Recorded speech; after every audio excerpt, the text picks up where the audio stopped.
What's your name? Alicia. Alicia. Okay, my name's Sam. I'm a paramedic. What's the reason for your call today? I can't breathe. You can't breathe? Okay, I'm going to assess your pulse real quick. It hurts. It hurts? Okay. That's good. I'm going to be looking for a puncture, making sure there's nothing traumatic. That's good. Okay, do you know where you are? John Abbott College. John Abbott College. And do you know what day we are? April 16. Okay, perfect. I'm going to be putting this on your finger. It's going to be measuring your oxygen stats. Perfect.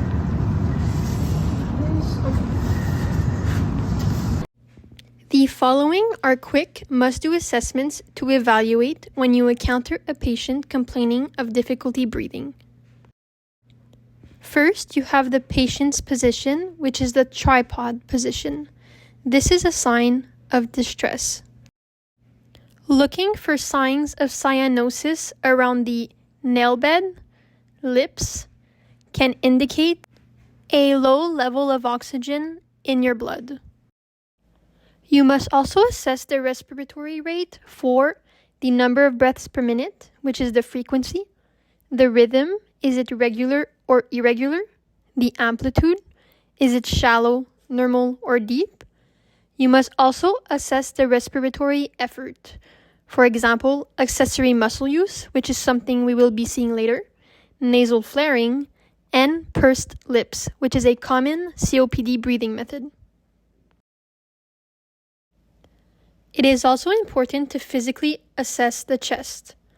Are chest rises equal? Are there scars, bruising, a penetration? It is also important to assess the mental status of your patient. It is a must-do, as an agitating patient can indicate hypoxia or hypercarbia. This is the dyspnea table. It is very important to understand to give you a good idea of where your patient fits, if it is critical or not. The first is difficulty breathing. You have dyspnea complaints. The patient is able to speak in full sentences. The patient is using some accessory muscle use, which is something we will be seeing later, and tachypnea. After, in respiratory distress, you have strong sensation of dyspnea, cannot speak in full sentences, meaning the patient is trying but is clearly struggling, excessive muscle use, extreme tachypnea, agitation, anxiety, and the tripod position. Respiratory failure is very important to recognize as it is very time critical, sometimes leading to respiratory arrest. You must be prepared at all times. The first and most important is the refractory to treatment. For example, seeing no improvement after giving a patient oxygen. You have signs of respiratory fatigue. This is when the patient gives up on doing the simple effort of breathing. There is a decrease in using accessory muscle and a loss of muscle tone. Next, you have altered level of consciousness, inability to form complete sentences, meaning using one or two words, and hypoventilation. For the scenario of our patient, she had some anxiety, was in the tripod position, which would put her in respiratory distress. But she was using little to no accessory muscle use. She had some complaint of dyspnea.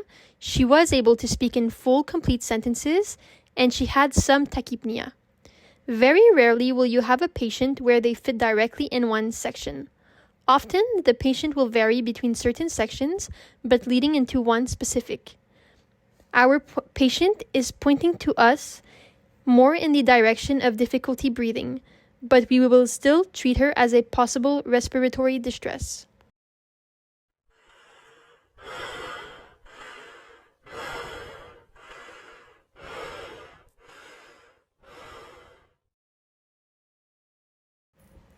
There are three main muscles used when someone has a type of dyspnea. The first one being the sternocleidomastoid. That muscle is easy to find if you turn your head to the left or right. It is the muscle that is standing out. You then have the trapezius. Shrugging your shoulders will help you find it. You also have your scalene, which is located in the lateral aspect of the neck. It's important to recognize how much of accessory muscles use your patient is using to help identify the importance of the type of dyspnea they are feeling. Many COPD patients use these muscles to help breathe because they are connected to your neck, which lift your breastbone and collarbone, creating more space for your lungs to take in air.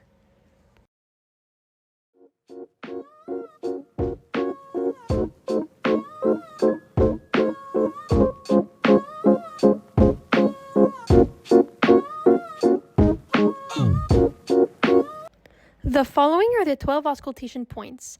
You have 4 points in the front and 8 in the back. It's very important to start from the top and make your way down. It's also important to compare both sides. The following are the associating breathing sounds. The first one is crackles. You have 2 types of crackles. You have fine, which are high-pitched during inspiration, like hair rubbing against your fingers. The associated conditions are the 3 P's: pneumonia, pulmonary edema, pulmonary fibrosis. The second type of crackles are coarse, which are low-pitched, Velcro during inspiration. The associated conditions are pulmonary edema, pneumonia, bronchiectasis. The third one is wheezing. It is a continuous, high-pitched musical sound like a flute during expiration. The associated conditions are asthma, bronchitis, COPD. Then you have rhonchi. It is a low-pitched snoring during inspiration and exhalation. The associated conditions are bronchitis, bronchiolitis, and COPD. Up next, you have stridor. It is a high-pitched squeaking during inspiration, most common in children. An associated condition is croup, epiglottis, and foreign body obstruction.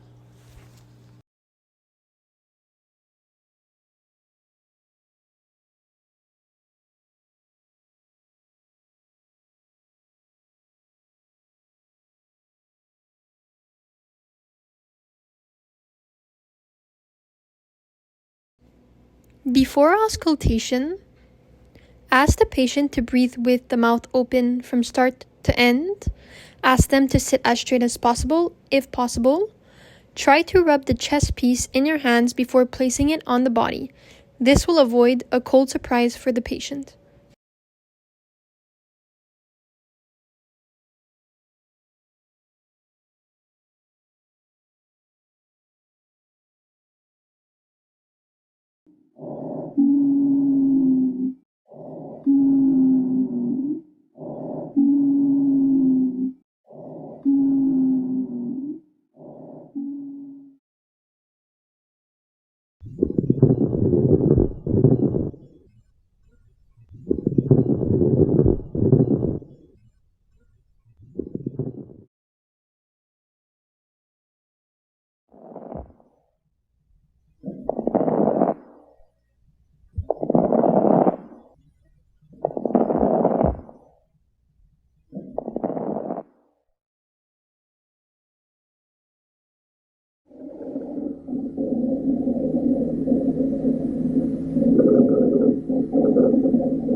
Why is palpation important when doing respiratory assessment? For signs of tenderness, crepitus, which is air bubbles between joints, and a mass or growth.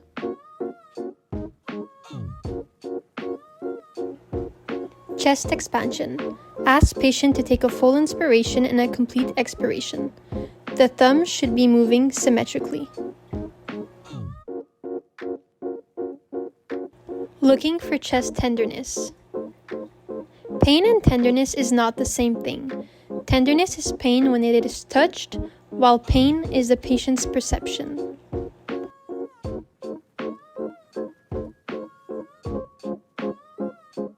Subcutaneous emphysema. It is air that gets into tissues under the skin. Occurs mostly in the skin covering the neck or chest. Causes include chest trauma, pneumothorax.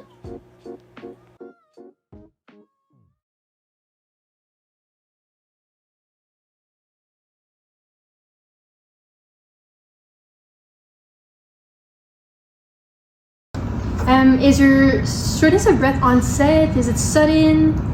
Sudden. And is there pain associated with that? It hurts when I breathe. It hurts when you breathe? Okay. And are there any changes in the position where it makes your breathing better? No. So sitting up, sleeping, no? Mm-hmm. Okay. And coughing? I cough. You cough? Is there mucus? Is it bloody? Mucus. Mucus? Okay. And do you have recent fever? No. Sudden weight loss? No. Okay. And did you recently travel? No. Okay.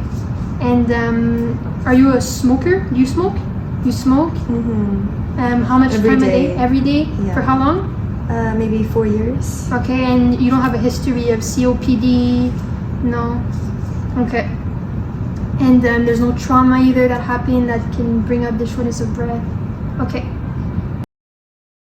As you can see, asking the right pertinent questions are a great way to gather information, narrowing it down to potential diagnosis. For example, orthopnea is a shortness of breath when lying down but is relieved when sitting up. Possible causes of orthopnea include heart failure and lung disease. Sudden dyspnea can indicate asthma and more serious conditions like pulmonary embolism, pneumothorax, while a slow can indicate COPD and pneumonia.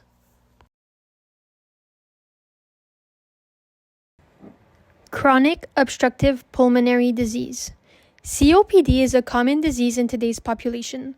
Smoking cigarettes started to become increasingly popular in the 1960s and still is to this day. While our population is aging, they are now living with the consequences of smoking. There are two types of COPD: emphysema and chronic bronchitis.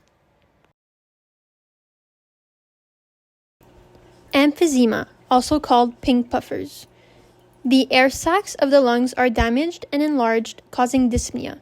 Some signs and symptoms include weight loss, barrel chest, severe dyspnea.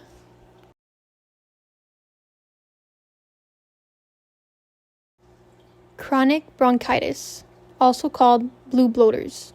It is the long-term inflammation of the bronchi. Common signs and symptoms include a cough producing lots of mucus, cyanosis, and obesity.